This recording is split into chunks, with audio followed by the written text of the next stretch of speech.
예수님의 부활과 우리의 부활. 오늘은 예수님 부활 대축일입니다.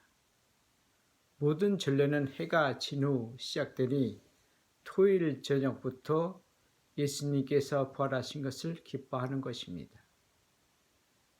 토요일 저녁을 부활 성야라 하기도 하고 파스카 성야라고도 합니다.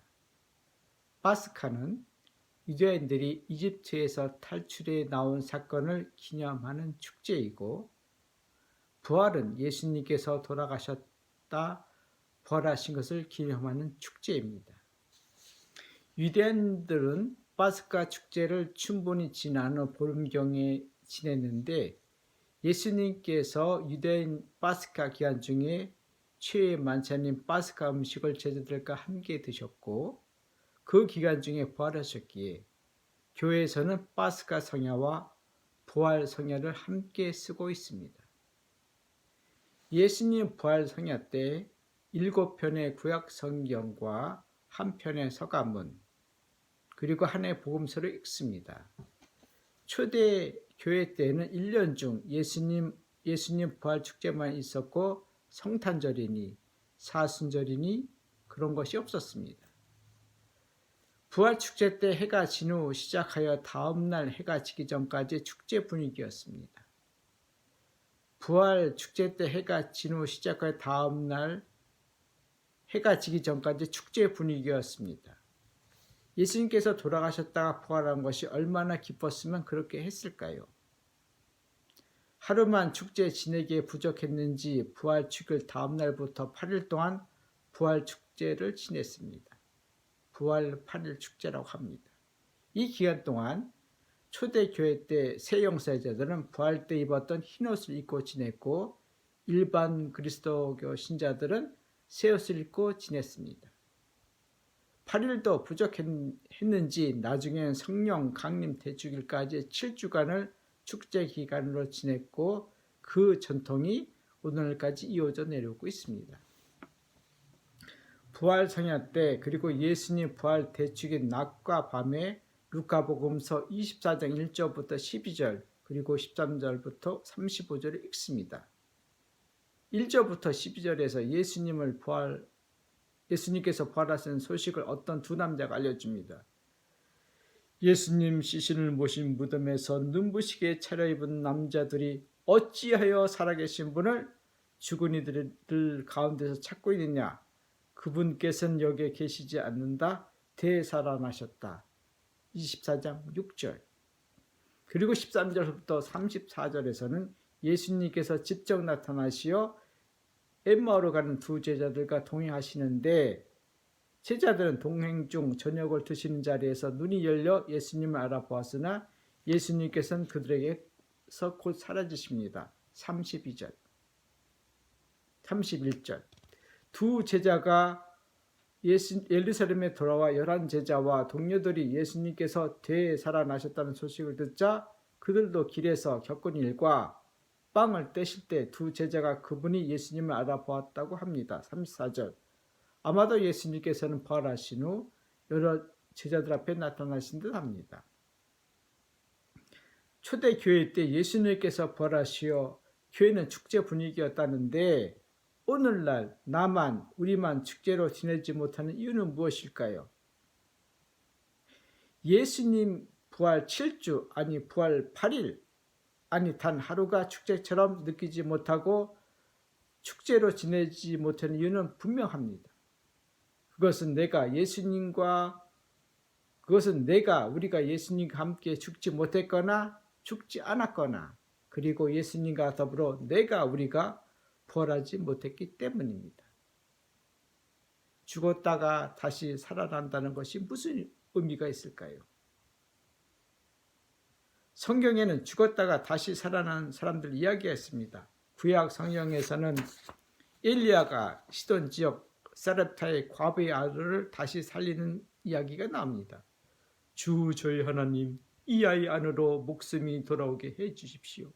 주님께서 엘리야의 소리를 들으시고 그 아이 안으로 목숨을 돌아오게 하시자 아이가 다시 살아났다. 열왕기 상공 17장 22절.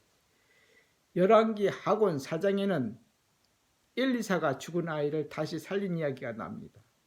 엘리사가 집으로 들어가 보니 아이는 죽어서 자기 침상에 누워 있었다. 엘리사는 주님께 기도드린 다음 안을 이것저것 한 번씩 걷더니 아이가 재채기를 7번 하고는 눈을 떴다. 35절. 예수님께서 죽은 사람을 살리신 기적이 복음서에 나옵니다. 야이로는 회당장의 죽은 딸을 손을 잡아시고 말씀하십니다. 탈리다쿰, 소녀야 내가 너에게 말한다. 일어나라. 마르코 복음서 5장 41절. 나인이란 고을에 가셨다가 어느 과부의 죽은 외아들이 누워있는 관에 손을 대시고 말씀하십니다. 젊은이여 내가 너에게 말한다. 일어나라. 루카복음서 7장 14절. 요한복음서에서는 예수님께서 죽었던 라자로를 다시 살리십니다. 라자로야 이리 나오너라. 그러자 죽었던 이가 손과 발은 철으로 감기고 얼굴은 수건으로 감싼 채 나왔다. 예수님께서 사람들에게 그를 풀어주어 걸어가게 하여라 하고 말씀하셨다. 11장 44절. 성경학자들은 구약 성경에서 엘리야와 엘리사가 다시 살린 사람들 그리고 예수님께서 다시 살린 사람들은 부활이 아니라 소생이라 합니다. 소생이란 말은 다시 생명을 되찾았지만 결국 죽었다는 말입니다. 지구에 있는 모든 생명체는 탄생이 있으면 죽습니다. 영원히 사는 피조물은 없습니다. 그러나 예수님께서는 부활을 말씀하십니다. 예수님께서 말씀하신 부활은 무슨 뜻일까요? 부활하신 예수님을 살펴보겠습니다. 유대인 중 바리사이파 사람들은 부활이 있다고 했지만 사두가이파 사람들은 부활이 없다고 했습니다. 어느 날 사두가이파 사람 몇 사람이 예수님께 질문합니다. 형이 자식이 없이 죽으면 아우가 형수와 결혼하여 후사를 일으켜주는 모세법을 인용해 7 형제가 모두 후사 없이 죽고 부활하면 여자는 누구의 아내가 되느냐는 물음에 예수님께서 이렇게 답하십니다. 죽은 이들의 부활에 참여할 자격이 있다고 판단받은 이들은 더 이상 장가드는 일도 시집가는 일도 없을 것이다. 루카복음서 20장 36절. 이 이야기는 루카복음서뿐만 아니라 마테오 복음서와 마르코 복음서에 모두 실려 있습니다. 예수님께서 부활하신 후 사형 집회 때 받으셨던 아물지 않은 상처를 믿지 못하는 제들에게 보여주십니다. 그리고 제자들이 문을 열어주지 않았는데 예수님께서 문을 통하여 또는 벽을 통하여 들어오십니다. 구운 물고기 한 토막을 제자들 앞에서 잡수십니다. 예수님께서 부활하셨던 몸은 살아계셨을 때와 같고 다른 점이 있습니다. 우리가 부활한 후 우리의 몸은 예수님의 몸과 마찬가지로 살아있을 때의 몸과 같은 점과 다른 점이 있을 것입니다. 오늘 예수님의 부활을 통하여 들려드리고 싶은 이야기는 레프 니콜라예비치 톨스토이가 쓴 보스크레시니아 부활이라는 소설입니다. 이 소설은 변호사이며 소설가인 코니가 톨스토이에게 들려준 이야기가 바탕이 된 소설인데 친구가 들려준 이야기는 어느 날 어떤 청년이 변호사인 코니를 찾아와 상담합니다. 상담 내용은 코니를 찾아와 상담한 어느 청년이 부자 친구 집에 놀러 갔다가 그곳에서 어린 여자 한 16살 정도는 하인을 유혹해 성관계를 갖고 이 여자를 잊어버립니다. 어느 날 그 청년은 배심원으로 법정에 앉아 있었는데 어느 매춘부가 술 취한 사람 주머니에서 돈을 훔치다 적발된 사건이었습니다. 그 매춘부를 자세히 보니 그리고 이야기를 들으니 바로 자신과 성관계를 맺었던 여인이었습니다. 법정에서 청년은 자신과 성계를 맺은 그 여인을 임신했고 주인 집에서 쫓겨났고 아이는 고아원에 맡겨졌고 여자는 매춘부가 된 것입니다. 청년은 양심의 가책으로 감옥으로 찾아가 죄수이며 매춘부에게 청혼을 하지만 상처받은 그 여인은 마음의 문을 닫고 청년을 외면합니다. 고민하던 중 청년은 콘이라는 변호사를 찾아 여러 번 상담을 하지만 변호사는 그 청년이 양심의 가책으로 결혼한 것을 만류하지만 그 청년은 매일 감옥으로 찾아가 지난날에 자신이 저지른 죄를 뉘우치고 용서를 청합니다. 결국 청년을 용서하고 받아들인 매춘부이며 죄수인 그녀는 마침내 청년의 청혼을 받아들입니다. 그러나 그 여인은 결혼을 기다리는 중 병에 걸려 죽습니다. 지금까지 들려준 이야기는 코니가 톨스토이에게 들려준 이야기입니다. 이야기는 잘 알려지지 않았지만 부활이라는 소설의 기본 틀이 되었습니다. 톨스토이도 역시 젊은 시절 방탕한 생활을 했습니다. 부활이란 소설 속의 드미트리 이바노비치 네힐로도프 공작은 지난날 자신의 모습이며 소설 속 카츄샤 마슬로바는 네프로도프의 고모의 양녀이며 하녀인데 네힐로도프도 이 여인과 관계해 아이를 낳았지만 외면해 버렸지요.